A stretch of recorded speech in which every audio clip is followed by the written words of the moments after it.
Okay, I would first and foremost like to say that I'm very limited on time. I tried to film this video once before and it was too dark and too grainy, so this is my second time and it's not much brighter, so hopefully I can get this done quickly and the lighting will be okay, God willing. Okay, let's go. Also, if my hair looks like a cockatoo, I know that already. I couldn't bring it down, so this is what you're gonna have to get. Hi guys, my name is Priscilla. Welcome to my channel, which is a hub for my passions, art and fashion. Now I know we're in the midst of fashion month and I love seeing all the runway shows, the presentations, and the streetwear looks, but that's not what this video is going to be about. This video is actually going to be about the Spring Summer 2024 menswear show, and I would like to make a formal declaration that I absolutely love menswear. I love menswear just as much as I love women's wear. In fact, I pull from menswear inspired pieces all the time, whether it's tailored trousers, button-ups, or even blazers. And then I also want to add some of the accessories, like even ties, to my wardrobe and see how I can make that my own thing as well. I find that there's something special about being a feminine woman and also adding a touch of masculinity into it to juxtapose the look and make it interesting as well. So for the Spring Summer 2024 runways, I actually wanted to take the time to absorb the runway shows and I wanted to build an opinion on it, and I thought the best way of doing that was to really absorb the looks and then come back to it. So what I did a couple months ago, the runway shows were released and then I saved all the shows that I really liked, and over time I went back and I narrowed it down to what really resonated with me and my style, and that's what I'll be including in the video. I think with most things, it's very hard to create a definitive opinion right off the bat. Sometimes you might have to take a while to really look at pieces and think about it. It's like a purchase. You can't really see something and buy it instantaneously. You really have to take a couple days, a couple weeks, a couple months, if you will, and then really see if it resonates with you and if it really is something that is compatible with your style and who you are. And that was kind of my thought process with absorbing these runway shows, and these are the ones that I've chosen to be my favorites, and I hope you like. So the first brand we have up is Amiri. It's a brand that was founded by Mike Amiri in 2014, and what I know of him is that he grew up in Hollywood, California, and that when he started his fashion career, he actually repurposed vintage pieces into performance wear for entertainers. Also, his brand was made popular by the likes of different rappers. There's a lot of zips, a lot of rips, a lot of distressing, a lot of things that really does not resonate with my personal style. But I understand that any brand has to kind of have their bread and butter, what they make the bulk of their sales from. And for Amiri, it seems to be their denim. Just like for other luxury brands, it may be the accessories like handbags or even jewelry or shoes, in fact.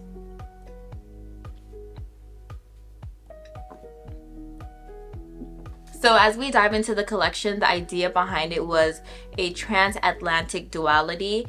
He's been showing in Paris biannually for a couple of years now, so he wanted to incorporate the Parisian style and take a bit of the south of France, which is known for their casual sophistication, as well as add a nod to his home state, California, with a California cool kind of style. He also references long gone eras, the tailoring of the 50s, and then also the ease of the 90s, which to be honest has been referenced for the past couple of years continuously. With that being said, let's move on to my favorite part, the clothing. Out the gate, we are introduced to these beautiful pastels for spring.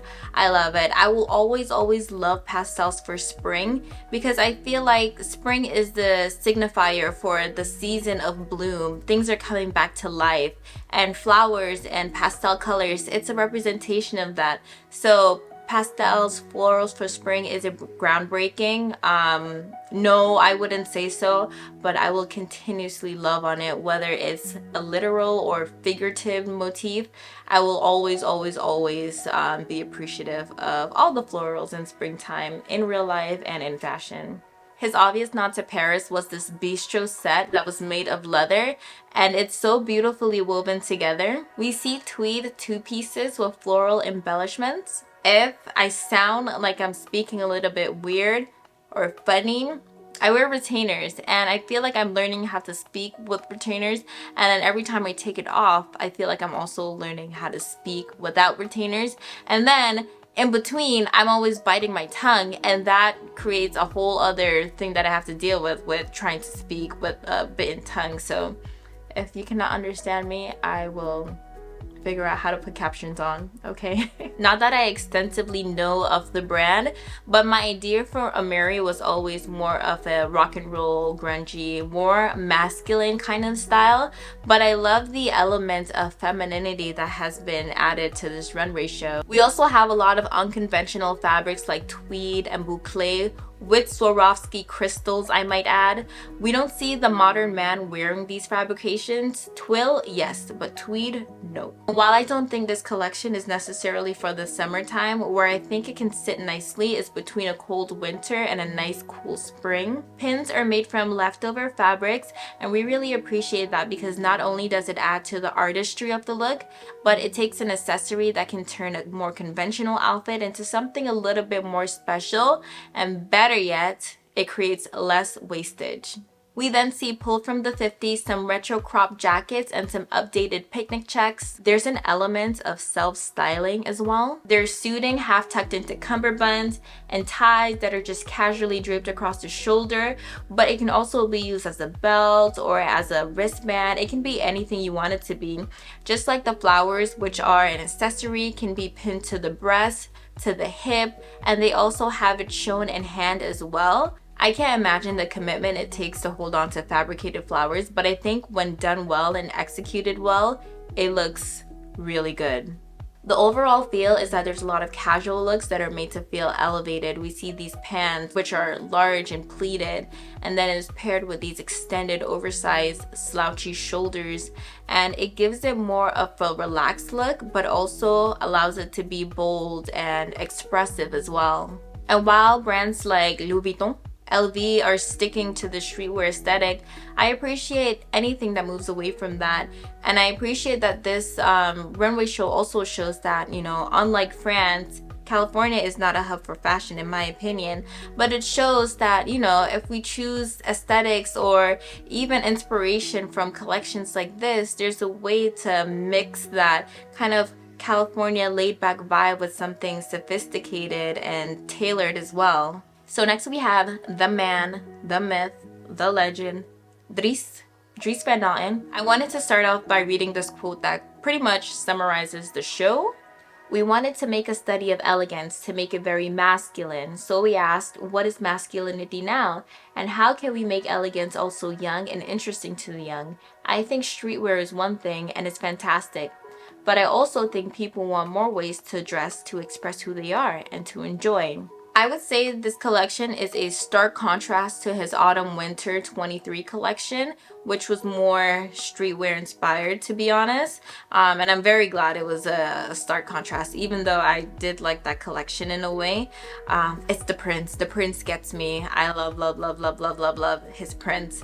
But I do think that, you know, the hush hush trend has kind of influenced his collection, but also he very much does it in the Dries way, and we'll talk about that as well. Getting to the collection, I noticed that there's a lot of vibrant color blocking instead of prints, and there are some prints, but the prints that we do see are very much so more on the muted color palette. Like Amiri, we see a lot of oversized and exaggerated shoulders on tailor pieces, and I think it just makes it easier for the younger generation to digest moving more towards tailor pieces, because to be honest, what does that generation love more than anything? I think it is comfort and casualness. Standout piece is the herringbone belted raglan wool coat that contains zigzags of camel in black, and then also we see layering capabilities that were added with knit and twill-like skirts that are wrapped around the waist.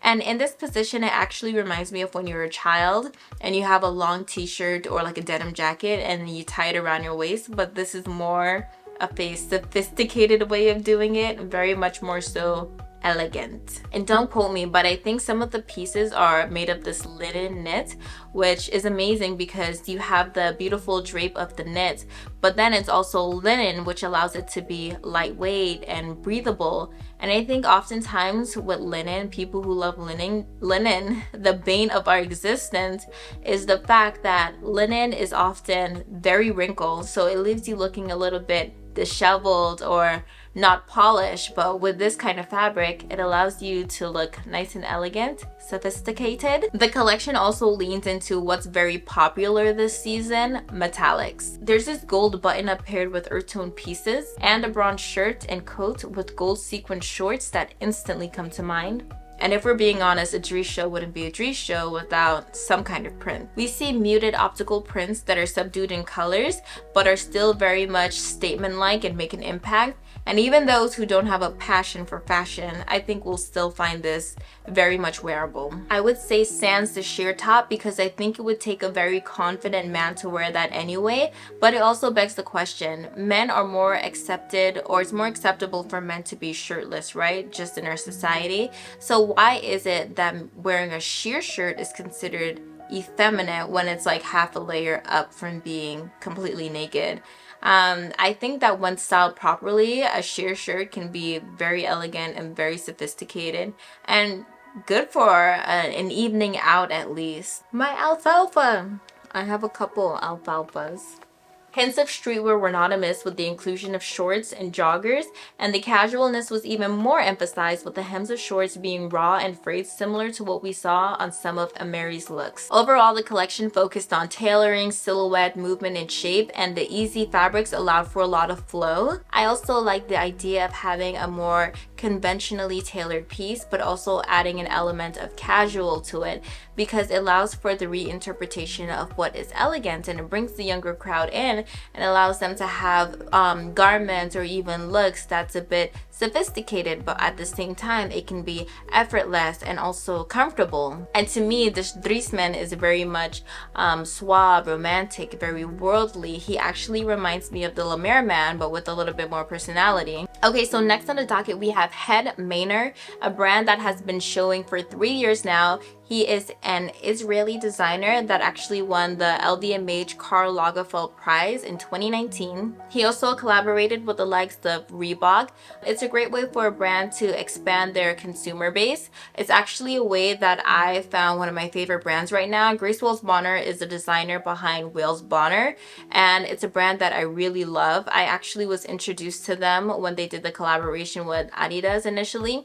I bought shoes from the brand, the collaboration, and then I did my research on the brand. I loved it so much that now I invest in their runway pieces. So this collection was actually inspired by using boring clothes and making it not so boring by using basics to make an impact. It actually brings forth the idea that instead of continuously buying new pieces, we need to look in our closet and use the pieces that we have, and by customizing them, making them a little bit more different, we can find various ways to continue to use these pieces and bring new life to them as well.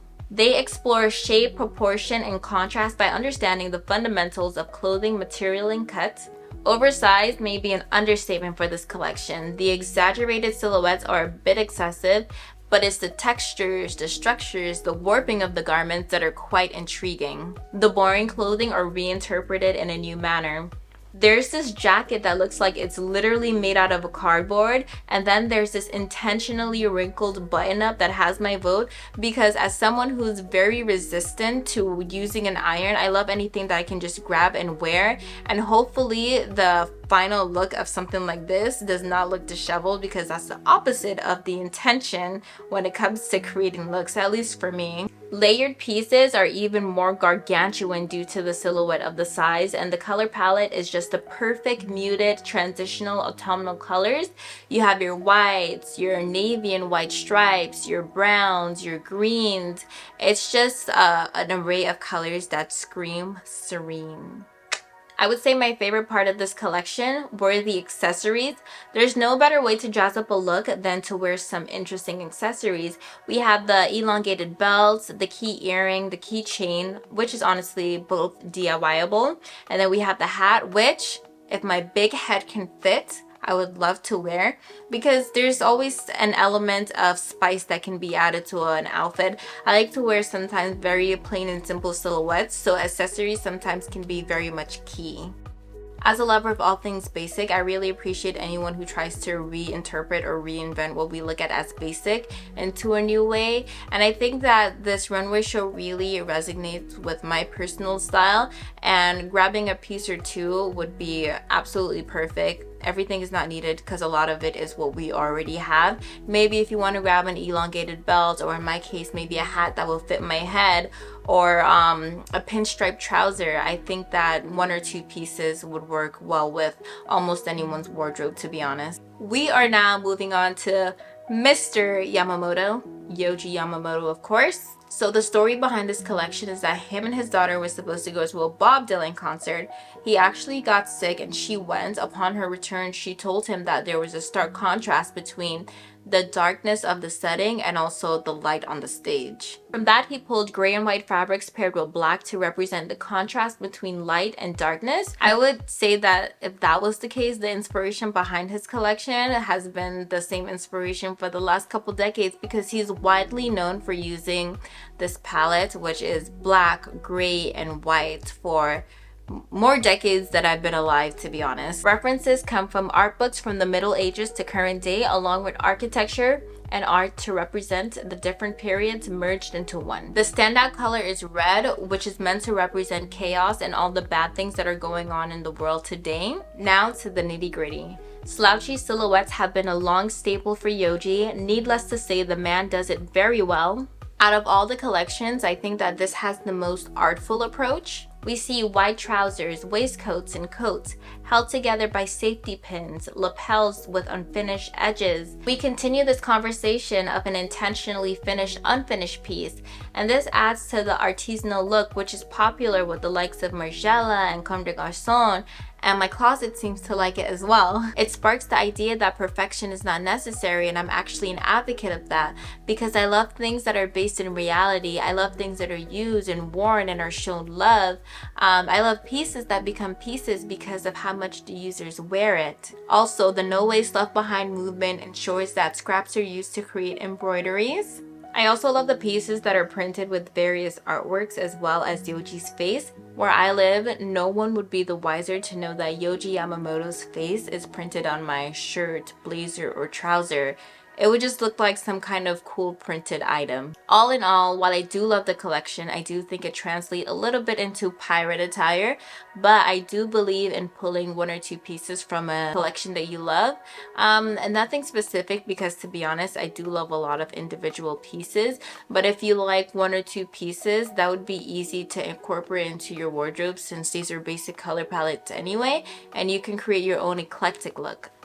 Guys, I think we still have lighting. As far as I can tell, the lighting is still okay, so we're moving on. We have two more and that's it. Daley is the next brand. He is a London-based designer with a theatrical background. He graduated from Westminster University in 2020 and was able to establish his brand in 2021. From what I've seen of the brand, the looks can sometimes be based in fantasy, and there's also an element of whimsicalness. The inspiration behind this collection rallies around the idea of art school and coming of age. It pays tribute to British artists and workmen by recreating the artistic life and posing models as sculptures. It's also set in an artist home with live drawing sessions going on, and research material for the collection actually included researching photographs of mid-century artists in a workplace. To me, this collection is very much dandy. We see a dachshund sweater, which to be honest is very much humorous, and we can use a lot of that in the world today. It's also an extended part of a series that he does, creating animal motifs for different sweaters. The knits are often paired with tailored shorts or pants, and often paired with polo shirts. So the standard for me adding this presentation to my list was that I realized I needed to add another style Rolodex to my palette, which is this kind of sophisticated dandy-ish style, a little bit more bohemian, I think. I've kind of shied away from it because my intention for my wardrobe is to be kind of clean line, sophisticated with an element of casual, just like a lot of these runways that I've been talking about. But I think that this adds an element of fun to it, and I can appreciate that because We don't need to be serious all the time. I mean, you only live once, right? Yellow. Coordinating pieces take inspiration from a school uniform, and we see an updated PJ set that's also shown in a refreshing floral stripe print. And we know how I feel about floral prints. I love them forever and ever. We see cotton crocheted shirts and botanical prints sourced from local charity shops. I also find this collection to be wholesome enough for the older crowds, but also eclectic enough for the younger crowd to get into. I hope I'm not too grainy. Please, Lord, don't let me be too grainy. Last but not least, we have John Alexander Skelton, who is a Central St. Martin alumni. Say that 2 times fast. His collection was actually inspired by people being connected to nature and how beneficial it would be for society, but more so in a modern and urban context. The collection was shot in a community garden in London to bring the collection a step closer to nature without being too obvious. The designer repurposed utilitarian fabrics into things that are way more interesting than they're supposed to be. He also uses delicate English silks in a more utilitarian manner, and he does that by washing them repeatedly to achieve a creased wabi-sabi quality. His intention is to try to disrupt things by using unconventional fabrics. Hard canvas and cotton twills are made into blazers and pleated trousers, while delicate silk and artisanal linens are used for scarves and boiler suits. Prints like wonky polka dots, seersucker stripes, and interesting floral motifs are used.